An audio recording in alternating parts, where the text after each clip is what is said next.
jännittää. Hei ja tervetuloa jatkamaan Helgeland roadtrippiämme. Tällä videolla käydään katsomasta millaista on Torghattenilla ja Marmorslottetilla. Mutta sitä ennen käydään Saltfjelletin ja Svartisenin kansallispuistossa.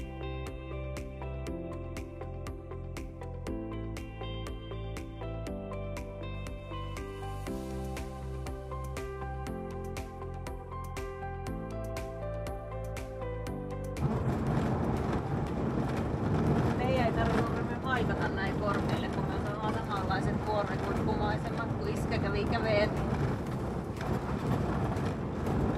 On tuolla puhasta luutta. Voi veikkonen. Aika kiva. Saadaan meidän mökille paikka. En tiedä, mutta tuossa ei tuolta varmaan. Katot.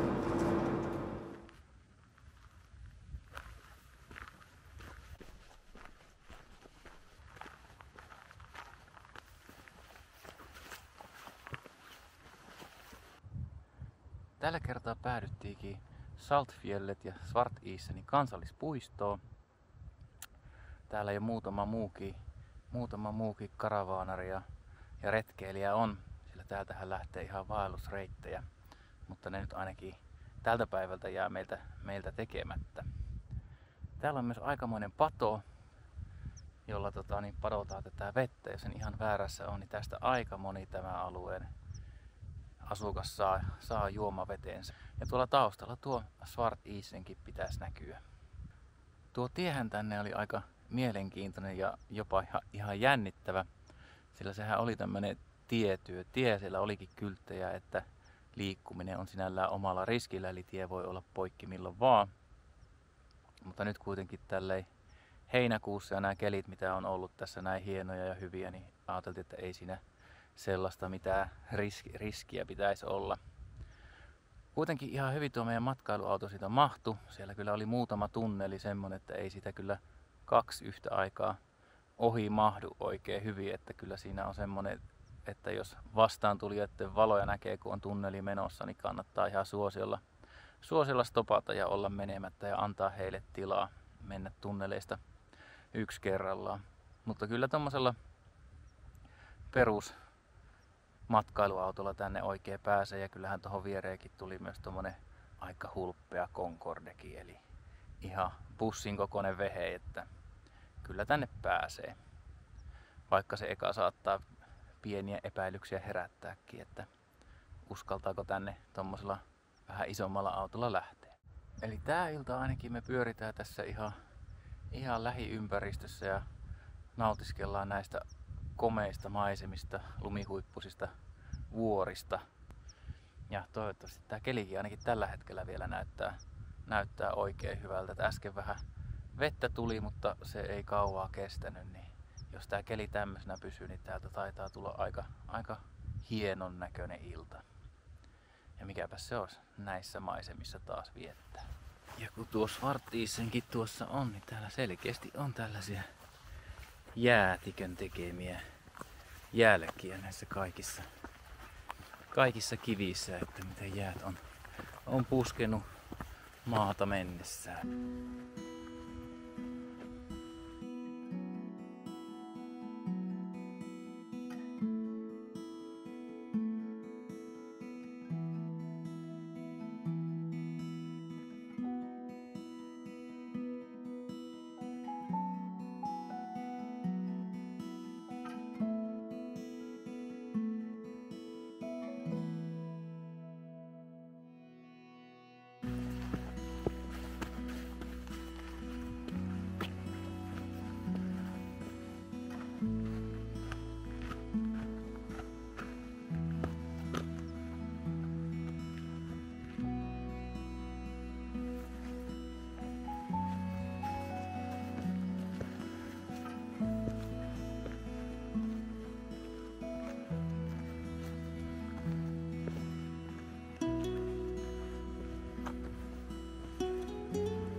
Kauniin illan jälkeen sää muuttui yön aikana hyvin tuuliseksi, mikä ravisteli autoa sen verran, että unet jäi hieman vähälle. Aamu oli myös hyvin tuulinen, eikä meillä ollut matkapuhelinverkkoa saatavilla, mistä sään olisi voinut tarkistaa, niin päätimme, että yksi yö Ruotsin laivasimulaattorissa riitti tällä kertaa ja lähdimme jatkamaan matkaa eteenpäin. Mennään huvittelualarimme kohtaan.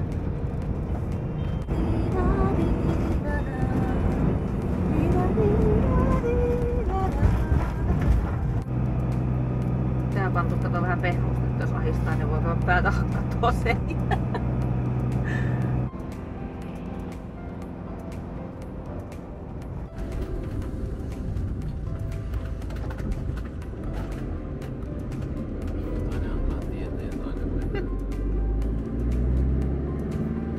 Toiset yritti sentään.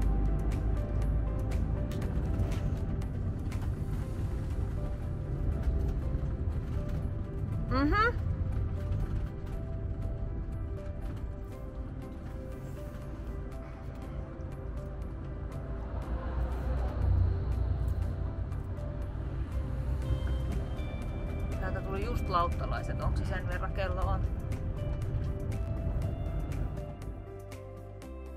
Ja lauttojahan Helgelandin rannikkoreitillä riitti. Aiemmilla reissuilla emme olleet koskaan menneet lautoilla, ja tälle reissulle lauttamatkia tulikin yhteensä 8 kappaletta. Pituudeltaan lauttamatkat oli noin 10 minuutista vajaaseen tuntiin. Osa lauttamatkoista oli ilmaisia ja osa maksullisia. Mielestämme helpoin tapa hoitaa nuo maksut oli rekisteröidä auto ja luottokortti Ferripayhin, minkä jälkeen auton pystyy ajamaan suoraan lauttaan ja maksu tuli kuvatun rekisterinumeron perusteella reilussa viikossa. Kato, kun meinaa lähteä keulemaan.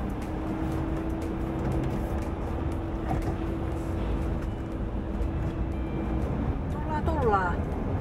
Tappali niin äkäisen näköinen.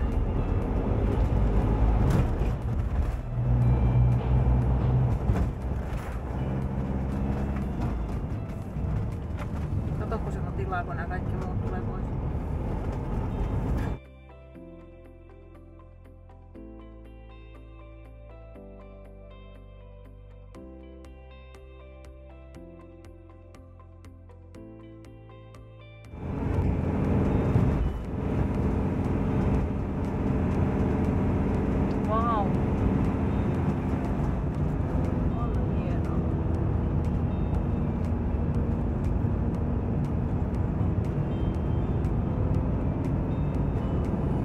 Tänne asti näkyy ne Seven Sistersit tuolla horisontissa.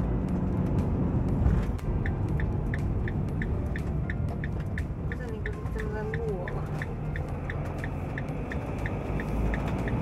Periaatteessa. No niin, tässä on yksi. Mutta se ei oo just okei.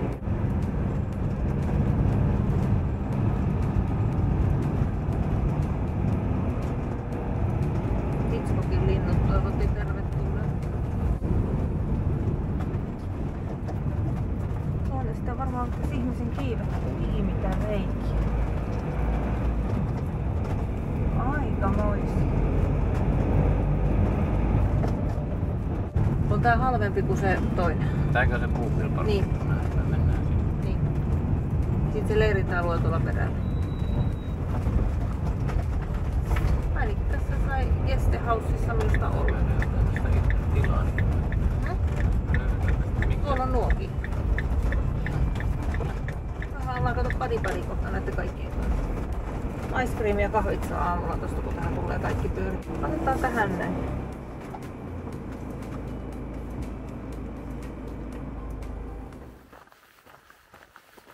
Joo, täällä sitä ollaan taas pienellä iltakävelyllä.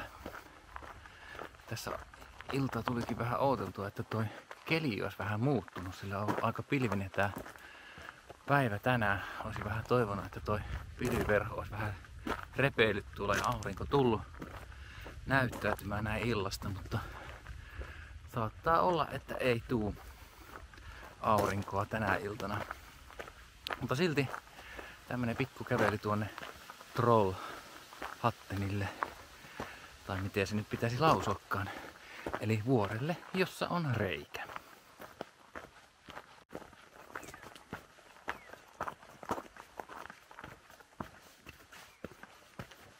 Eli näyttäisi olevan taas pieni rappustreeni edessä.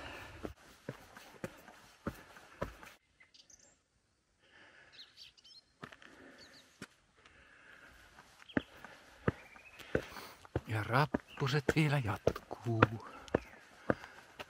Eli tämähän on tosissaan uusi reitti. Ja näyttää ilmeisesti olevan vähän vielä kesken tää kivien laitto täällä. Noin vanhat reitit oli kiinni tänne reijälle. Mutta täällä näköjään jo uusi reitti on saatu tehtyä ainakin melkein valmiiksi siihen, että pystyy jo hyvin käyttämään.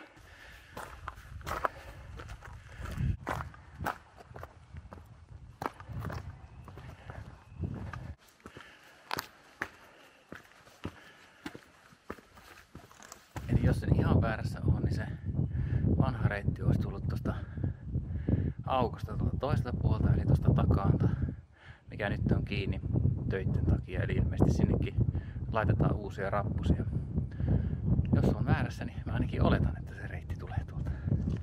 Kansantarun mukaan Torkhatten vuori ja sen reikä syntyi, kun kaunis peikkoneito Leekkamöijä torjui Peikko Hastemannenin rakkauden tunnustuksen. Kostoksi torjutuksi tulemisesta Peikko Hastemannen ampui nuolen kohti Leekkamöijää, mutta Sömnäfjälletin Peikko-kuningas heitti hattunsa nuolen eteen ja näin pelasti neidon. Samaan aikaan aurinko nousi horisontin yli ja muutti kaikki peikot kiveksi, mukaan lukien hatun, missä oli nuolen tekemä reikä.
Pääsisi sinne, mistä pääsee laivalla.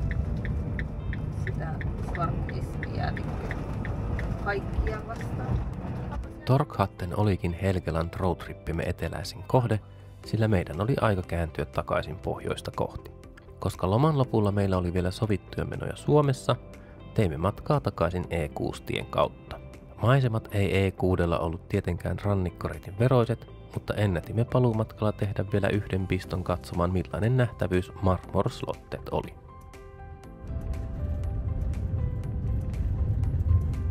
No parkki, näkyy auto.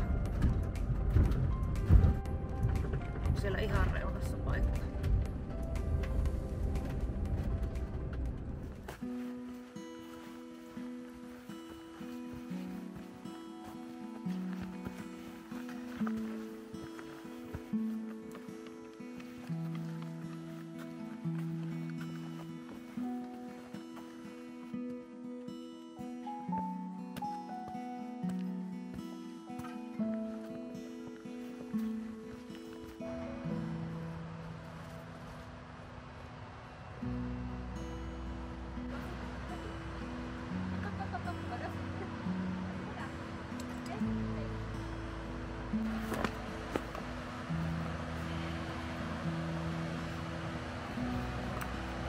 Odota.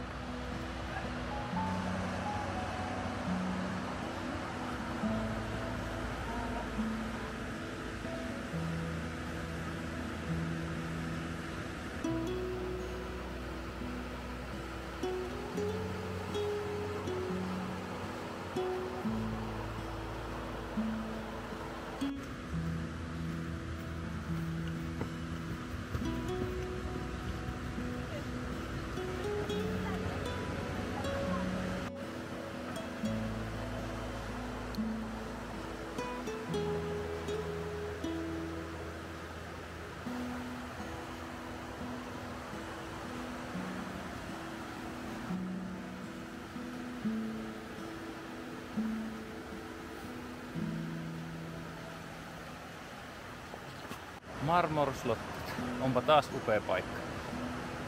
Kyllä taas luonto ja vesi näyttää voimansa, että kyllä se tollaista kiveäkin muokkaa tuo vesi. Ai että, on kyllä hienon näköistä.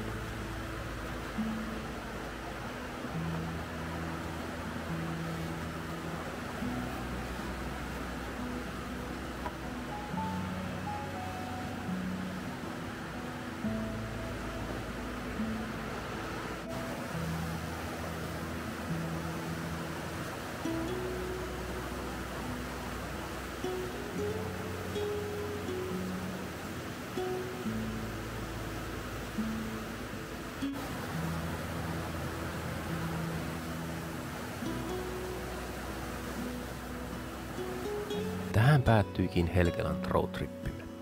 Kiitos kun jaksoit olla mukana. Jos et ole vielä ennättänyt katsoa aiempia videoita tältä tai edellisiltä reissuiltamme, niin tilaa kanava ja jatka matkaa Norjan upeissa maisemissa kanssamme. Kiitos ja nähdään seuraavalla videolla.